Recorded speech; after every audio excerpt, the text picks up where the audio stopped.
CSK fans எல்லாம் ரொம்ப ஹாப்பியா இருப்பாங்க. என்ன காரணம் அப்படின்னு பார்த்தோம்னா, நேற்று நடந்து முடிஞ்ச மேட்ச்ல மும்பை அணி வந்து தோத்துட்டாங்க.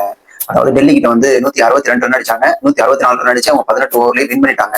அதுல சமீர் ரிஸ்வி வந்து செம பெர்ஃபார்மன்ஸ் பண்ணாரு. அவர் சிஎஸ்கேல இருக்கும்போது பெர்ஃபார்ம் பண்ணல. 8 கோடி எடுத்தாங்க, அப்ப பெர்ஃபார்ம் பண்ணல. ஆனா 1 கோடிக்கு எடுத்து டெல்லி கிட்ட வந்து ஃபர்ஸ்ட் மேட்ச் 70 ரன், ரெண்டாவது மேட்ச் 90 ரன் செம பெர்ஃபார்மன்ஸ் கொடுத்துட்டு இருக்காரு. இதை வந்து சிஎஸ்கே ஃபேன்ஸ் எல்லாம் பார்த்து கதறிட்டு இருப்பாங்க. ஏன்னா அவர் வந்து சென்னையில இருக்கும்போது அடிக்கல, இப்ப டெல்லிக்கு வந்து அடிக்கிறாரு. இப்ப சிஎஸ்கே உள்ள பிளேயர்ஸ் வந்து பெர்ஃபார்மன்ஸ் பண்றது இல்ல அப்படி இருக்கும்போது இது வந்து அவங்களுக்கு வந்து எப்படி சொல்றது, ஒரு விதமான கஷ்டத்தை கொடுக்கும் அப்படின்னு தான் சொல்ல முடியும்.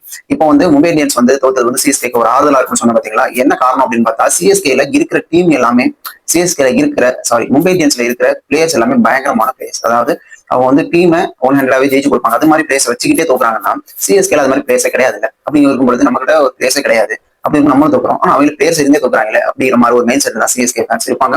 மும்பை ஃபேன்ஸ் வந்து என்ன பண்ணுவாங்க, இப்ப இந்த மேட்ச் தோத்துட்டோம், அடுத்த மேட்ச் வந்து நாங்க கண்டிப்பா ஜெயிச்சிருவோம், இது வந்து ஒரு மேட்ச் தோக்குறது நல்ல விஷயம் தான் அப்படிங்கிற மெயின் செட்ல அவங்க போவாங்க. இப்போ டெல்லி கண்டினியூவா 2 மேட்ச் ஜெயிச்சிருக்காங்க, மும்பை ஒரு மேட்ச் ஜெயிச்சிருக்காங்க, ஒரு மேட்ச் தோத்துருக்காங்க.